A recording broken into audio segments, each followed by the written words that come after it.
Hello, ladies and gentlemen. Welcome to the Esteemed FaceTime with Leaders, an initiative by World Development Corporation. I'm Sunny Pancholi, anchor at World Development Corporation. FaceTime with Leaders is a platform for industry titans to share their experiences, thoughts, ideas, and best practices in order to inspire one another and future leaders. In a nutshell, we attempt to encapsulate the multi-decadal learnings acquired by these industry leaders. We also hope that by conducting these FaceTime with Leaders interviews, we can bring together a global community of eminent personalities. By bringing together such visionaries on one platform, we hope to play a part in inspiring the lives of other leaders. Great learnings from great leaders undoubtedly assist everyone by identifying, nurturing, and using the trade secrets that are proven success formulas for many. And this is what we aim for with these sessions by making them a gathering of industry stalwarts and a knowledge sharing community. We have one such industry giant on FaceTime with Leaders with us today, Mr. Mohd Raghib. He is a forward-thinking facility management professional with an impressive career spanning nearly 2 decades. His journey from an educational background rooted in hotel management to achieving certifications and expertise in various facets of facility management, supply chain management, strategic management, project management, and Six Sigma certification showcases his commitment to continuous growth and development. In terms of his leadership skills, he has managed diverse teams overseeing soft services, technical services, compliance, audits, budget controls, and project management. Currently, he is designated as Senior Manager Facilities at CBRE South Asia Private Limited. Welcome to FaceTime with Leaders. We appreciate your willingness to share your knowledge and engage in this conversation.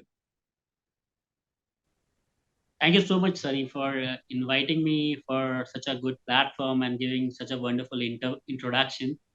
And it would be nice having a conversation with you. So nice to interact with. Likewise. So, Mr. Raghib, could you let our viewers know in brief about your career journey? Sure. After my hotel management, I started my first job with EXL. That's an international BPO at Noida. I started there as a facility executive, and I was taking care of general administration and soft services, managing housekeeping, security, maintenance, cafeteria. That was the in brief about the soft profile. And I was with them for about 5.5 years. Then I moved to Religare. Religare, like I was heading the administration for the BPO vertical of Religare, managing their 6 office premises in NCR and also supporting pan-India branches. After Religare, I moved to Aesthetic Limited. That's a real estate company in Noida. So I was heading the administration to them, reporting into general manager HR, and I was I was heading like 3 apartment locations and 4 commercial locations in NCR. And after Esotec, like I moved to JLL, that is Jones Lang LaSalle, one of the leading facility management company. So with JLL, I worked for 4 clients. One was like I was a facility manager for BlackRock Services, then Coal Technology, then with Accenture, I was the city lead for Noida. So for all the Accenture Noida offices were like in my purview from facilities and administration perspective. Then after Accenture, I moved to Pearson Education. That was my last account with JLL. So for Pearson, like I was managing all their India offices as well as Sri Lanka offices. And after Pearson account, like I left JLL, and I mean that was again a COVID window. So in between that window, like I worked for 2 companies. I worked for Cushman and Wakefield for a small 2 months contract, and after that I worked for ISS Facility Management Company, and I was taking care of Boston Consulting Group office in DLF Cyber Park, Gurgaon. So with them also it was about a year's time, and after this journey, now here I am with CBRE now, working as a senior manager facilities, a part of the corporate team as of now. And along with my like in my career journey, like I also upgraded my studies. So when I started, I was a fresh hotel management graduate. So after my hotel management, along with my job, I did my MBA. Then I did project management from IIT, and then I have 2 certifications from IACT. One was in like supply chain management, one in strategic management. Then I have two certifications from IFMA, that's the International Facility Management Association. So one is in strategically sustainable FM, and second is from managers to leaders. Then I also have like Six Sigma certifications. So I have Lean, I have Green Belt, I have Black Belt, and apart from this, I'm also an internationally certified coach, and that's from Coach Development Association. So these are like I would say the broad pictures. Like apart from this, I would say I would have 100 more certifications supporting in my field. So that's I would say in brief the career journey has been so far. So I like learning whether it's educationally, theoretically, or practically interacting with people. So I try to learn from everyone every year. Thank you for the excellent start to this interview. It's an honor to interact with someone who exudes such a strong corporate personality. Great. So, to continue our conversation, we would like to know which of your job roles have you enjoyed the most and which do you find the most challenging one?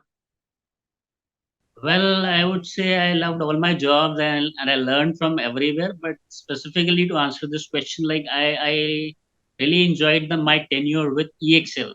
I mean, I was fresh in the industry at that point of time with a great learning motive. So that was like, I mean, that company gave me a very good foundation of my particular department of managing facilities and administration. So the processes I learned there, like that, those helped me throughout my career till now, I'll say. So I never got stuck anywhere because of the process. So the learnings there were really good. And if I talk about the team, we were like about a 50 to 60 teammates of, I would say, similar age group. So it was like a very good tenure of learning, interaction, working. So we enjoyed that tenure. And if I talk about like the one which was most challenging, so I'll say Accenture was one of the most challenging roles, wherein like I was working as a city lead for Noida offices, and I had a good team of about 200 plus if I include the support staff also. So managing all those offices with such a great team was really good. The best part of that this role was like when I worked with Accenture, like every small transaction there, that was like policy driven. We had very good standard operating procedures, what we call in facilities SOPs, defined for every small transactions. So they were like a lot many checklists, lot many reporting structures, mechanisms. So number of con calls we used to have. So I would say a very well process oriented, well defined work environment from facilities perspective. So it was great from learning perspective also, and challenging because like I learned a lot of good things regarding my portfolio, my domain, working with Accenture. Interesting. That's very interesting. So, building on that, we would like to know what, according to you, amounts to true leadership. True leadership, I would say a leader is a one who leads by example, right? So they motivate their team, they stand with their team to support anywhere they are stuck. So our leader is the one who values, I would say, integrity, relationship. They nurtures talent in their team, and then they talk about mission, they talk about vision. They are courageous. They can motivate team. They can show them their long term goals and short term goals, and of course they are a very good listener. So I would say these are some of the qualities of leader. So which separates him from a normal manager. That you can stand with the team, you can work with them, you can motivate them, and you can of course inspire them. Absolutely, Mr. Raghib. So, now that we have discussed your career journey, your professional pursuits, roles, and responsibility, let's move on to the subject of corporate governance. So, our viewers would like to know how and when did you develop an interest in corporate governance? Okay, well, that's a very interesting question, Sunny. I'll say. So, if I, as we discussed, like it's been about 2 decades in the corporate world, right? So, like I have gone through lots of ups and downs. There were a lot of learnings. There were falls and rises. So, learned about good and best industry practices. So, now the question comes like where to utilize this education or experience. So like I was just coming across few of the ads also regarding this corporate governance. So like arose some interest in me. So I thought like this would be the right channel wherein like I thought of making an entry into the boardroom, which is like I would say the actual playground for corporate governance, right? So wherein like we can utilize our knowledge and experience, and we can share that with the for the goodwill and for the values of the company, for the to develop a good culture in a company if we drive them that ethical way. So I would say that's what inspired me to come and like join the corporate governance field, wherein like we can utilize our knowledge. Moreover, like we get certified by becoming an independent director, getting certified by Ministry of Corporate Affairs India. So that I believe like it was the right channel wherein I can get into this field and I can give more value add to the organizations I work with. So that's it. Rightly said, Mr. Raghib. So before we conclude our discussion on this particular subject, I would like to ask you, as a corporate governance expert, what values do you bring to the table? Well, I would say corporate governance, like it's a set of principles, policies, and procedures which guide an organization and which guide an organization for in their decision-making processes, right? So, for a corporate governance expert, what matters is like I would say integrity, right practices, proper disclosures, being transparent, being fair, fairness in transactions, following the ethical behavior. So, being a corporate governance expert, like one can table all these values in the board culture, and simultaneously that gets downloaded to the entire organization.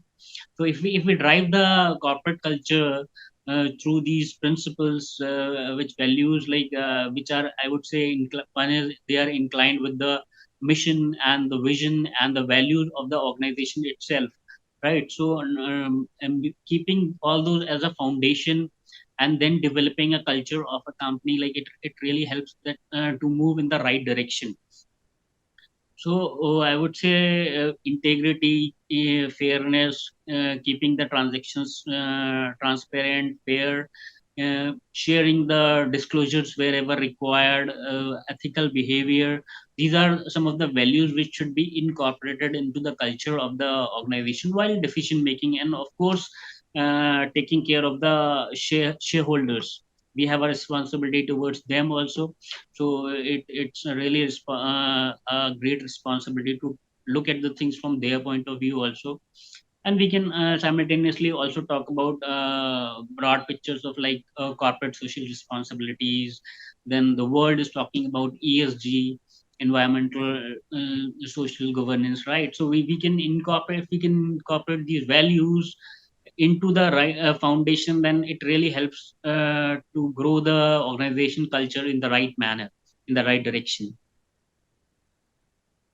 right? That was an amazing answer to this question and a very insightful one. Okay, so let's dive into another subject. Let's talk about technology space. So, what are some of the most remarkable changes you have seen in your field with changes in technology? And what changes do you expect to see with the advent of IoT, AI, ML, blockchain, Web 3.0, big data, etc.? Well, that's again a very interesting question. So technology is like evolving like anything. So it is going to, like I would say, transform the entire way we work or we live.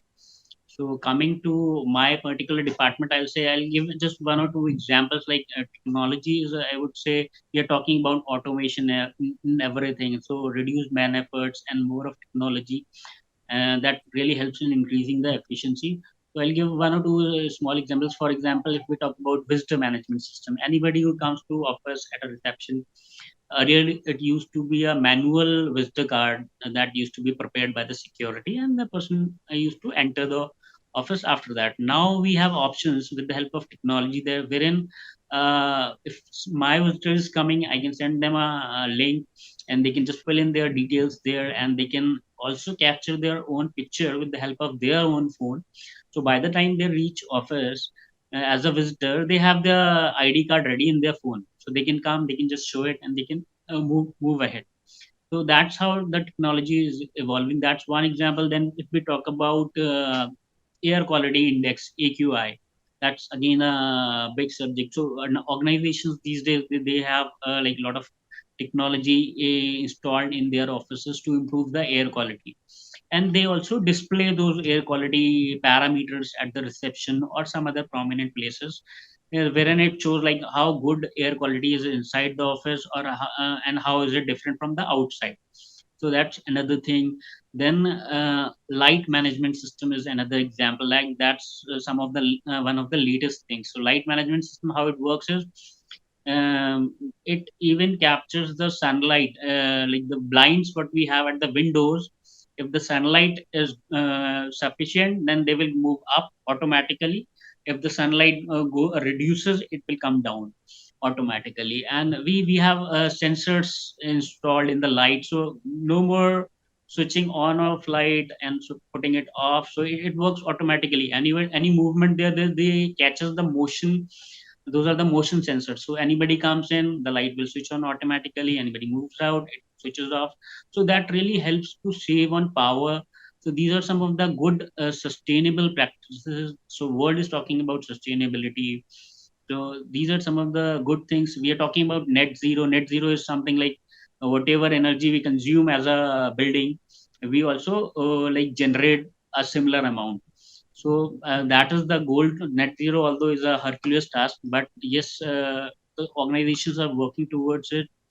So we're talking about green buildings now. So I'll say in organizations, like the technology is being evolving, and it is being adopted in a positive manner also. Now coming to like the other technologies, what we have like IoT, AI, ML. So I will say IoT, like Internet of Things, it's everywhere. So it will help us to, we'll have better work environment, better, I would say we'll have smart homes, smart offices, smart transportation system. So internet is required everywhere. Then if we talk about like artificial intelligence or machine learning, so it is again like helping to uh, increase the efficiency of the transactions we do, right? We get more precise data, refined data. So there's less of manual efforts required there. We can smartly do the overview and bring the final content there. So artificial intelligence and machine learning, I would say, like, I mean, they will help increase the efficiency like anything. And if we move with like blockchain is something like that will help to reduce the fraudulent efforts, and it will have a more, I would say, restriction for frauds, and more secure transactions we'll have. If we talk about like big data, so there we can have like more personalized experience. We can give more personalized experience to our customers with the data that's managed in big data. And if we talk about like blockchain again, like it secures the transactions what we have. And if we talk about Web3, so Web3 is like again like it increases the privacy controls, and it makes the transactions secure. It supports in risk management. So I mean, the best part is like what would be more interesting is now here we are as of now. So from here, how it is going to evolve and how it is going to grow further, that would be quite interesting, and we look forward how it works. Amazing. Amazing. So this brings us to the last question of the session. And here it is. We are building a community of industry magnates. The move is meant for cross-pollination of knowledge and building a knowledge-sharing community of corporate giants and industry experts. So what are your thoughts about these initiatives taken by Mr. Zishan Pathan, Mr. Hibil Mehta, and the whole team of World Development Corporation? Well, I would say it's a great initiative, and I would like to personally and genuinely thank to Mr. like Zishan Pathan, Mr. Hibil Mehta, and the entire, I'll say, world World Development Corporation team for taking such a nice initiative where they are bringing under one roof so many people with like experience. So like I would say the average experience is like 15, 20 years minimum. So when a person is at such a stage, like they can always give value add to the organizations they work with the package of experience they are carrying on their backs, right? So they have different mindsets. So if we talk about like the corporate experience, like corporate governance, so it talks about emerging trends. It talks about best industry practices. It talks about ethical behavior, integrity. And then we also, by getting into such a community, we also come across like what all is going wrong, what all incorrect practices are going on in the world. We come to know, so we discuss, we learn, and we try to like correct the way how we work. So I would say, I mean, corporate governance is such a huge subject wherein like by entering into such a good community, like we can talk about board composition, we can talk about risk management, we can talk about diversity, stakeholder engagements, ethical behavior. So this would be, I would say, a very great community that will help the corporate world to pick up the right professionals and who can give value add to their particular organizations. And we can also talk about like broad subjects. We talk about from social perspective like ESG and corporate social responsibilities. So overall, I would say it's a really great initiative that this complete team has taken to build up this community, and it would be a hub for all the corporate world to get the resources from here, and like that would be, and those people would be adding values to their boardrooms, to their organization, to their corporate culture. So it would be really great. Fantastic. Fantastic. It was fantastic conversing with you, and I'm confident that your insights will inspire future leaders. Thank you, Mr. Mohammed, for joining us today. Wish you the best for your future endeavors. Moreover, trust that this initiative by Directors Institute has unquestionably expanded the participants' understanding and enriched their minds.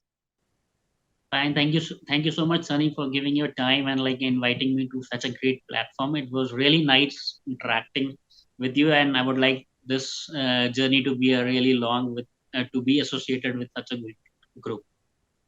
Fine. Thank you. Thank you so much. Have a nice day.